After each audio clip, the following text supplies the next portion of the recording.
What are these white people afraid of? They're afraid of black groups, mobs, rising up and taking the power. It does make me feel uncomfortable to talk about these things because they are incredibly disturbing and revolting.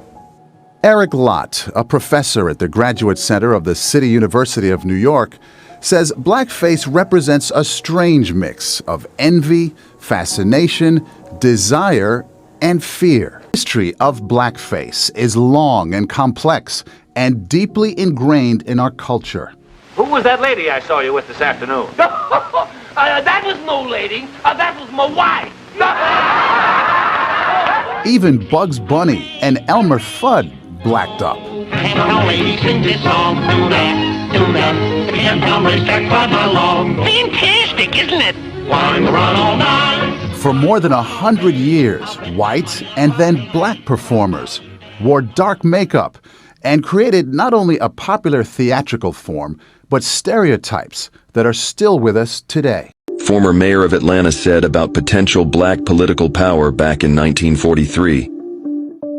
But the most important thing to remember and cannot be publicized in the press or made the subject of public speeches. Our Negro population is growing by leaps and bounds.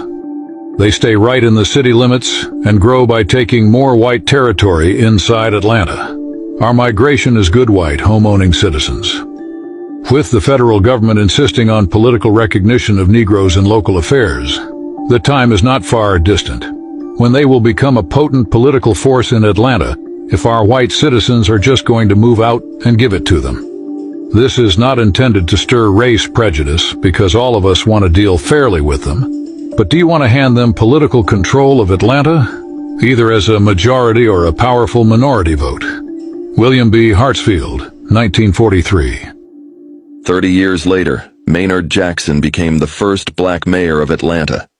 And every mayor since then has been black. The word black power really have frightened white America simply because when they hear black power, they think of white power, and white power means napalm, tanks, state police department, high finance, overthrowing governments. Black power do not mean this.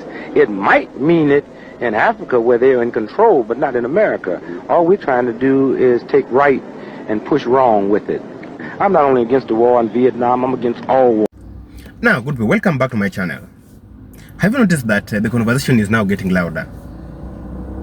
It's really getting hot. Because the white people are now admitting their fear and even their jealousy because of the black success. Black people are now rising today. Black people are rising in politics, we are rising in science, we are rising everywhere. And they are not happy with that. We are rising in tech, we are rising in sports and entertainment. We are rising everywhere. Black success is no longer an exemption. It is becoming the norm of the day. And they are not happy with that because the system has been put to make sure that black person does not achieve success. So my guys, I want us to watch some clips here, then come back and have a small discussion as far as this area is concerned. And of course, if you believe that black people are succeeding, please hit that button, subscribe, like the video, share, and leave me a comment in the comment section. Let's dive straight, watch these clips, then come back and have a chat about this topic. Blacks and you have niggers. What's the difference between a black person and a nigger to you? I've talked to black people. Black people, they don't want to come up here. They don't want to cause any trouble. That's a black person. A nigger wants to come up here and cause trouble all the time.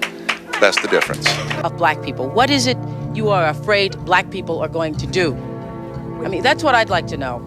I'm afraid of them coming to Forsyth County. I lived in Atlanta. I was born in Atlanta. And in 1963, the first blacks were bused to West Fulton High School. And I go down there now and I see my neighborhood and my community, which was a nice community, a nice neighborhood, and now it's nothing but a rat-infested slum area because they don't care. They don't care. Thank you. No, wait, stand up, stand up. You know. Do you mean they, us, the entire black race? The entire black race? Blacks and you have niggers. What's the difference between a black person and a nigger to you? I've talked to black people. Black people, they don't want to come up here. They don't want to cause any trouble. That's a black person. A nigger wants to come up here and cause trouble all the time.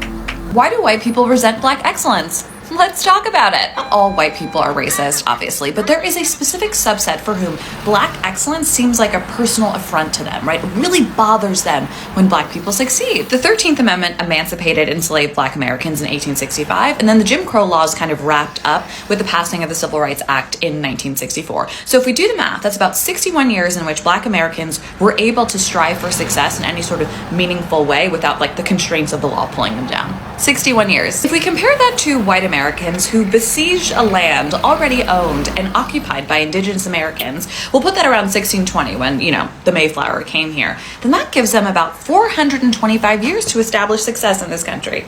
425 versus 61. If we compare those two fundamentally very different time spans, like how much did white Americans actually do in all of that time? If we were to compare even the poorest and most underprivileged of white America to Black America generally, it is clear that white Americans are born way past the start line, right? By that I mean, by like nature of being white in American society, you do benefit from all sorts of privileges. And like, to be frank, you're not exhausted by the horrible experience of facing racism on a daily basis, right? You do have a ton of privileges. So I imagine existing in this bubble of privilege that you like totally deny, the existence of Black people for whom success is like second nature, when it comes so easily and so readily, even though you've only had 61 years to achieve it, I imagine that's exhausting and frustrating. I imagine it makes people feel super, super inferior and hurts certain people's tiny, tiny little egos. And what do they blame that deep, deep psychic pain on? Well, of course, DEI and critical race theory and affirmative action. So I guess the question is, what might help those white Americans who just so strongly detest Black excellence? Like, what will help you? And for that, I would suggest like a lot of therapy, like a ton of therapy. And I would also just suggest that we open the schools, right? We teach people history. Yeah, maybe? Okay, bye. Hey family, I'm still thinking about the executive order Trump wants to sign to sanitize Black history. And it makes you question, why Black history? Why not Native American history? Why not Jewish history? Why is the target Black people? And it's because of guilt and also fear. Guilt because you know within yourself that you hold some, you don't even know why you hate or dislike Black people, some of you white folk. It's just inherited. It's been passed down, right? It is guilt because you know that part of your ancestry participated in some form of Black oppression. If it wasn't slavery, maybe it was lynching, maybe it was something else. Maybe it was racist practices on the workplace, or redlining, or even lending when it came to mortgages. But there's a guilt there. Secondly, there's a fear. Fear, not that Black people are going to harm you, but fear because you know that we are amazing, resilient people. You can't figure us out. That's the key. White folk, you cannot figure us out. You sit up late at night thinking, how is it that these people still endured? When we enslaved them, they fought to be free. When we wouldn't educate them at our universities, they started their own universities. When we wouldn't allow them to be doctors, they started their own medical schools and got education. And excelled in far than your own white folk. But yet, we don't stop. You wouldn't sell us homes or properties. But we still kept, but now we own homes. Hell, now some of us even own our own real estate firms. You can't keep us down. That's what you fear. You fear Black resilience. I'm gonna keep saying this with my whole chest because some people are not deep thinkers. I understand that you're not a critical thinker. This is not for you. This is just not for you. Scroll up. So, my point today is, well, not today, but at this moment, like, why does Black joy bother some white people? And some other groups, but majority is white people. And not all of you. You know what I'm talking about. You ever notice how the group of Black folks, like they come together laughing, dancing, and just vibing, and suddenly it's labeled as too loud, too ghetto, or too much? Jealousy. Jealousy. You know why? Because they couldn't strip that away. And it's surviving. But let's be real. It's not about the volume that's the problem. It's the vibrations. It's the freedom. It's the fact that we can still find joy after centuries of trying to be stripped of who we are. We still make something out of nothing. You understand? See, Black joy is like disruptive in certain people. It challenges.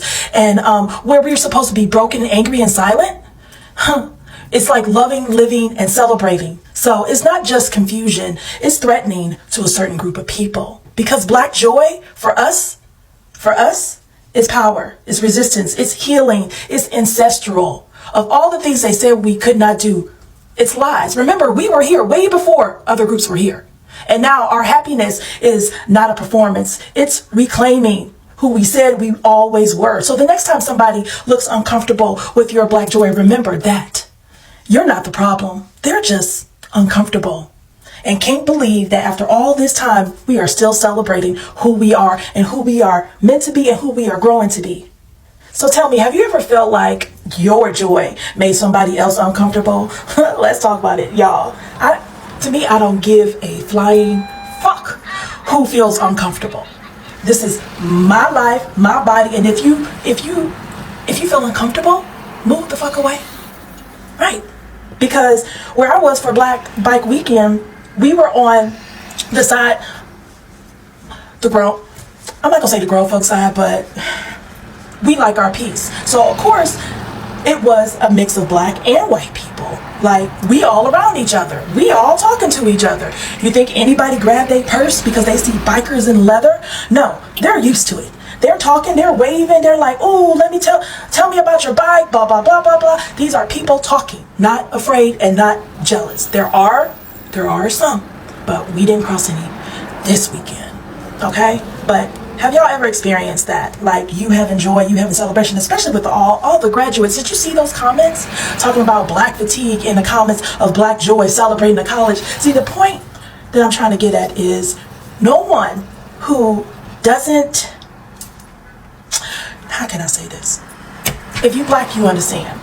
It comes naturally, and it doesn't matter what state you from. We all have a common denominator of celebrating our Blackness, and people can't stand that. People can't stand that. And I'm not just talking about in America. We go somewhere else. Black joy is celebrated different ways, but we still have that common denominator of celebrating of what we achieve regardless of the fact. Okay, let me get off my soapbox. Anyway, happy Tuesday. Frank, don't take this the wrong way, because it doesn't apply to everybody when I say this. But a lot of white men are offended, taken aback, intimidated when they see a Black man making that type of money. I've done a lot of posts on my main profile page, and you'd be surprised the response that they hit when they see like what I showed. Actually a couple come to mind. I was doing this post I made a video showing why I was telling people not to use PayPal, especially if you're doing a lot of cash flow. And in that, I was showing how PayPal was holding $10,000 to $20,000 in sales, and then made an attempt to go into my bank account to try to pull a reserve, like double up the money. And it was stopped. And I was showing the screenshots where it shows the attempts of them trying to pull the money. And the account at the time had like $400,000 in my personal account. So one white guy came in to the post.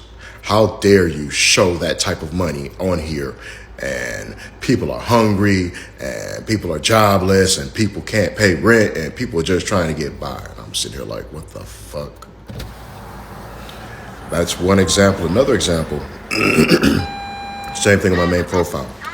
I'll show, because I'm big, I do a lot of business. And so I show people, specifically drop shipping. Usually once a week or once a month, I'll show how the websites are doing, how much they've made money-wise, how much money I've had to pay to advertising to get the people to come in and pay what they're doing. And the websites were showing like $200,000, $300,000, $540,000. this one guy comes in. He's like, "You're fake. You're doing all of this to sit up here and try to scam people for money." And I'm sitting here like, I'm not asking for anybody for money, though. I don't want $1 from none of you. "You're a liar. You're trying to sell courses. You're trying to do this." I don't sell courses. I believe information should be free. So he's like, "I don't believe you. I don't believe you, dude. You know what? I don't believe you for 1 minute. So what you gotta do, for me to believe you, you gotta show me the breakdown." So I'm laughing. I'm like, you know what? I'm gonna amuse this guy. So I showed him. "This is all fake. You know, I know it's because of how much you're putting into your IRA Roth. You're not putting that much money into your IRA Roth every month. Let me see the breakdown." I laughed again. I was like, you know what? Fuck it. I'm gonna fuck with him. So I showed him. He saw it. I guess he knows something about it. He did the numbers. "Oh my God, you're real. You're legit. Hey everybody, he's legit. You're okay, dude. You're okay, buddy. You're okay. Tell me more. How are you doing this business, man? How do you do it? I can't fucking believe it. This man, he's legit. He's a fucking citizen."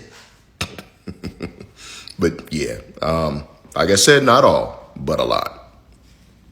Oh, I do think that white people are absolutely jealous of black people, specifically with the community, and also with like fashion and music and everything else that is appropriated. But by design of what whiteness is, it inherently lacks community. And I think we're absolutely jealous of that. And I've heard biracial people say that they do see that difference in their own families. Because in addition to European cultures being more individualistic than cultures from Africa, South America, and indigenous North American cultures, the invention of whiteness in America erased a lot of ties to actual culture. So when I say like white people, black community, I'm not talking about like Polish people or German people or Irish people. As I explained in my book, I just wrote the intro and I'm working on the conclusion today. Y'all keep me in your prayers. In the course of human history, white is a relatively new term. As we discussed in the introduction to this book, white is a North American term emerging from the 1600s as a term to justify the enslavement of Africans and squelch revolts from poor Europeans and indentured servants. Before this term, Europeans would identify with their nationalities. The Irish, Italians, Germans, French are all very different cultures. Thus, there is not the same communal tie to whiteness as there is for people from other communities. Further, since white was created to be a divider, a separator, it is not a happy identity. It is not something people want to admit they relate to. It doesn't have a rich, healthy history. Speaking as a white American who has conducted national level research on white Americans, we tend to say things like we have German, Irish, Italian, etc. ancestry, even if we have never been to those places. This is because all white Americans have ties to immigration, and because these identities are actual cultures, they do not have roots only in oppression. Now, we know who started colonization, right? So this is the book I'm trying to finish by Monday and send to the editor. There's a free chapter in my bio if you're interested on one of the unwritten rules of work. The book is predominantly about class, but I talk about 3 other identities that you can't talk about class without talking about these other identities and race. All right, good morning, TikTok. I got a question for white America. White America, this is a serious question I have to ask you. Why is it when black people get in a position or earn a position that you feel like you should be given, that you have a problem with it? Why is it that anytime black people get a position that you felt like should be yours or given without the hard work that same person put in, you feel like America is giving black people too much freedom or making it more, it's not about equality at that point? Why is it equality is thrown out the window when someone black earns something that you haven't been privileged to get? I really do want to know this. This is something that happens well too often. And if you look, I stroll up and down TikTok and I see it so much white hatred.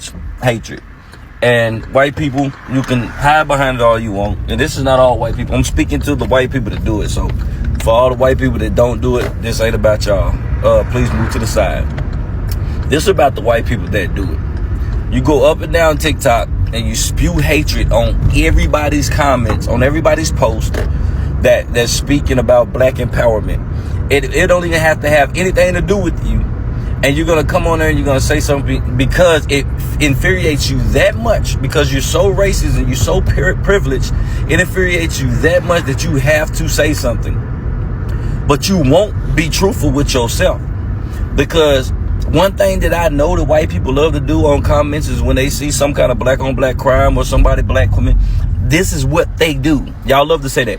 This is what they do. Are you surprised by them because you try to categorize us in one section and try to say this is all black people? But then when you stroll and you see white people committing crimes doing the same thing, you say you plead for forgiveness or say everybody makes mistakes. You in fact are the type of individuals that are poisonous to society. But then you try to spin it when people fight back and they're tired of being oppressed. You try to spin it and say, hey, y'all the reason why racism exists. Why does racism only exist when people fight against it? That's the question I ask. When people are tired and has had enough of your mockery and your betrayal and your the hurt you put on people. When people are tired of receiving that, why is it racist? See, people say black people can't be racist, and the reason why they say it is because you can only fight oppression. You can only fight oppression. So it's something that's built. Black people wouldn't think this way towards white if slavery and racism didn't exist. Like you gotta think about it.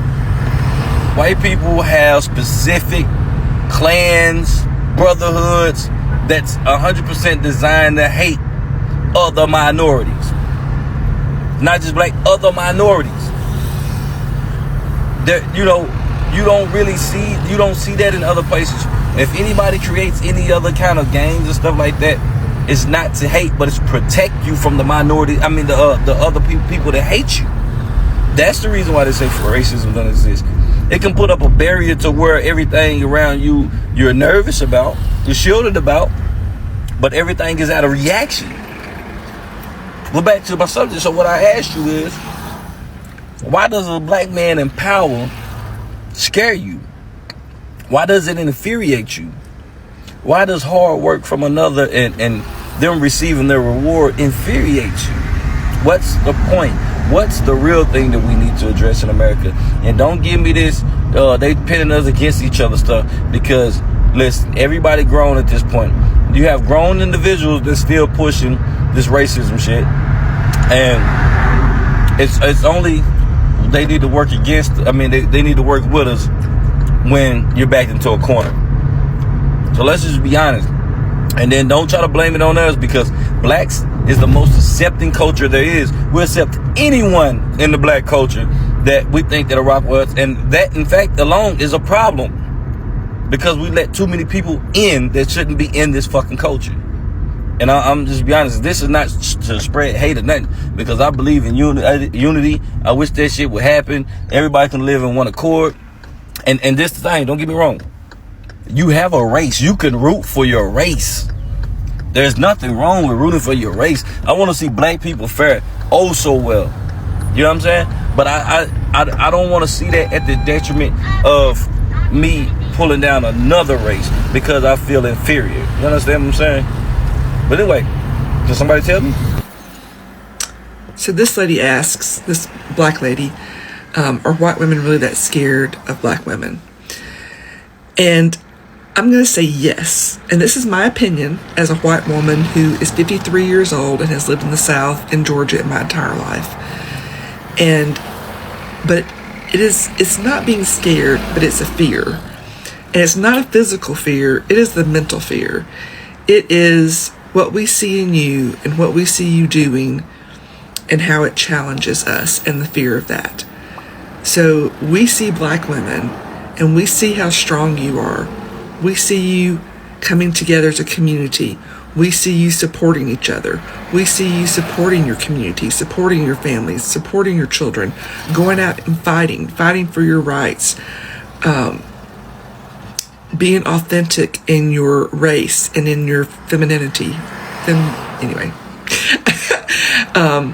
And we're jealous. I think we're jealous because we would love to be that, I think, and we don't know how to break out of the indoctrination that we have been suppressed by our entire lives. And I'm not giving white women a pass, don't get me wrong, but I know I and most women have been told, white women have been told our entire lives, be quiet, know your place, be a good girl, don't rock the boat, don't be too much. And when you are any of those things, you are ostracized because you have rocked their boat. And that is what Black women are. You rock our boat, our mental boat, because you challenge us to look at how we are deficient and not living in our truth, and it makes us uncomfortable. And people don't like to be uncomfortable, and it makes us start to question ourselves, and people don't like to question themselves. We would rather live in our little bubble of white supremacy and what we know and comfortableness. I know that's not a word. Than a lot of people would, white women would, rather than challenge themselves to grow and know more, because it's easy. Doing the work is hard. It's really hard. I've been doing the work the past several years, and it's hard. It is hard admitting some truths about yourself and some truths about yourself as a white woman. So yeah, I think that white women are scared of Black women because you challenge us in that way, and a lot of us don't like it. And that's why we fear you. It's because we fear what you make us face. What's up, y'all? I make these videos. I've been making these videos for a long time. I was just doing it on Facebook, and it was just personal. But I just did it because I just like to do it. And I think I do it for a reason. I did a video on Trump, my message to Black men. I saw the responses. And I replied to a certain extent. Somebody, I don't know if they were joking or not, somebody said, how do you know how to speak English so well? That's the same question that Trump asked the Liberian president. See, now, if you know history, Liberia is one of the countries in Africa that Liberians adapt to the American way very easily. We lose our accent very easily. Like, see, Nigerians have a deep accent, unless they've been for a long time. Liberians lose their accent very easily because Liberian and American has this a certain connection. I don't know if it was because of the free slaves that went back and settled in Liberia, or because Liberia has the same flag as the United States, with just one star. But we follow America. America is a good country to follow. America is a good country to follow because America is the greatest country in the world. Why is that? It's not because of Black people. It's because of white Europeans white European slaves that left, and they said, give me liberty, give me death, and they made America the greatest country in the world. That's why everybody's here. It's a new country, but everybody's here. They say, well, Black people say, well, they brought us here, right? You would never hear a Black person say, Africans sold you to the Arab, and Arabs sold you to the Europeans so you can be slaves because you were stronger than Indians. Indians couldn't survive in the sun. Slavery was a thing of the world. Everybody was slaves at one time. Because back then, it was survival of the fittest.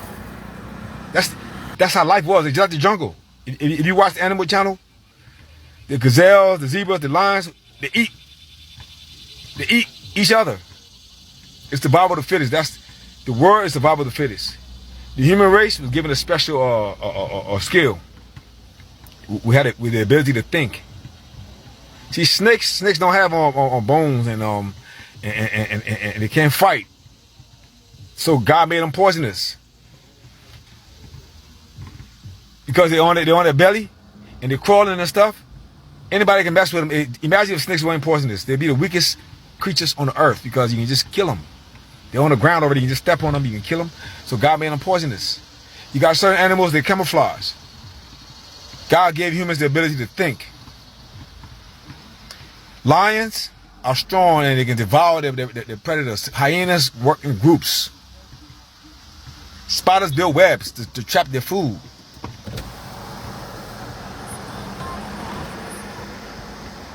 The reason why everybody's in America is because, call it the white man. He just made America great. Everybody's here. Everybody want things. It's, what amazes me is that the people that complain about America the most are the people that are from other countries. You're from Barbados. Why you not living there? I'm from Liberia. Why I'm not living there? You from China. Why are you not living in China? But America is the most racist country in the world, but everybody's here. If you open up the borders and let everybody in, America is not going to be America. You're getting benefits. You're getting American military benefits for the rest of your life. $4,000, $2,000, $2,000 a year for the rest of your life. What other country do you think that is possible in? No black country, I tell you that. And white folks, stop being so goddamn scared of black folks. Stop being scared to say the word nigger. Nigger means ignorant. That's all it means. Black people have all, you say is a term of endearment. No, it's not. If your whole life you're talking about the white man this, the white man that, that means you're a weaker vessel. Because white people aren't saying black man this, black man that. You don't like America like Trump said? If you don't like America, you got to get a passport and get out. Where are you going to go? There's nowhere on this earth where people are going to listen to your grievances besides this country. The reason why Trump is president, because he's the only person on the earth with balls. He got shot at. He said, fight, fight, fight. It's not about color, y'all. It's not about color. It's about freedom. The freedom to speak your mind. The freedom to just be free. And this is why everybody's in this country. People leaving their country and coming here, but when they come here, then they want to complain about the country. Democrats complain about the way they're being treated, but they moved to the red state, they moved to Texas, they moved to Florida. And when they get to Florida, then they vote Democrats. Then they vote the same.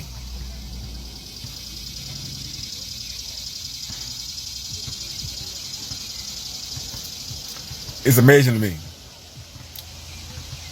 The things I'm saying, I don't expect everybody to get it. I do not expect everybody to get it. There's a few out there that appreciate it and understands it. And the rest of them get mad. You call me a coon, I'm Uncle Tom, I'm sucker, I'm this and that, all because I think that Donald Trump is good for the country. Why do you think he's president right now? They try to kill this man, they shoot this man, do this. This man has not killed anyone. They got you to hate him so bad you don't even know how to think anymore.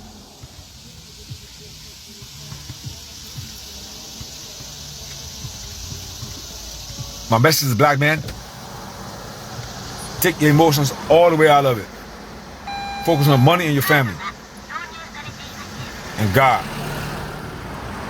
You have a good day, peace. Oh, look where I'm at. I keep myself around basketball, man. It's an extracurricular activity. It's just part of me. It's built in my DNA. You have a good day, peace. As white people, is our deepest fear that we are inadequate? Or is our deepest fear that black excellence is powerful beyond measure? It is their light, not their darkness, that most frightens us. We ask ourselves, who are they to be brilliant, gorgeous, talented, fabulous? Actually, who are they not to be? Look honestly, and you will see how they demonstrate love as a reflection of our unwarranted hate. Our playing God does not serve the world. There is nothing enlightened about positioning ourselves and controlling the narrative so that black and brown folks feel insecure around us. We are all meant to shine as children do. We were born to manifest the glory of the Spirit that is within us. And it's not just in some of us, it's in all of us, no matter what your skin tone is. And as we let our own light shine, by atoning for and repairing the harm of our ways, As we learn to serve and see the true greatness of Aboriginal and Indigenous cultures and human beings around us, we unconsciously give white people around the planet the permission to do the same. As we are liberated from our own fears, our presence automatically liberates others. From this point, we can build a new world that is connected to the planet and each other. Together, humanity is achievable. Now, my great people, for centuries, systems were built to hold black people down. Talk of slavery, segregation, redlining, underfunded schools, mass incarcerations. And despite all this, black excellence has come through. Black billionaires and CEOs are there, award-winning scientists and innovators, political leaders, global dominance in music, sports, and film, young entrepreneurs building empires on social media. Now, instead of celebrating, some white people are now reacting with the fear of losing control. They are now reacting with the fear of losing privilege. Then they are now reacting with the fear of competing on equal ground. Why are they jealous? Why are they jealous? They're jealous because those people who were once denied opportunities are now thriving. Black resilience, there is creativity, and cultures are influencing the entire world. On TikTok, X, and Instagram, some white creators are admitting openly that black people are surprising them. Really surprising them. And the reaction are ranging from admiration to bitterness to envy. Now, here is the reality. Black success does not mean white failure. It's about equality and shared opportunities. The fear we are seeing today proves that the world is shifting, really shifting at high speed. And it is time that black people occupy their space. The first richest man in the world, in the entire world, name him in the comment section. I want to see those who are smart. If you know the most richest person in the world, who was once rich in the entire world, and there's none in the world who has even approached his level of richness, leave alone Elon Musk. Elon Musk is not rich. Those are not rich people. There's the rich person in the world. Name him in the comment section. I want to see those who know who was the richest African man in the world. What do you think, guys? Are we witnessing a new era of equality? Or is this fear going to fuel even more division between us and them? Let's talk about it. Drop your thoughts in the comment section, okay? Black success cannot be stopped. It is today, and it is here or never. The fear and jealousy is just noise. Because the black rise is inevitable. It's a must that we have to rise as black people and occupy those spaces. Thanks so much, good people, and of course, if you love our videos, please subscribe, comment, and share. This is your guy Fred from the motherland.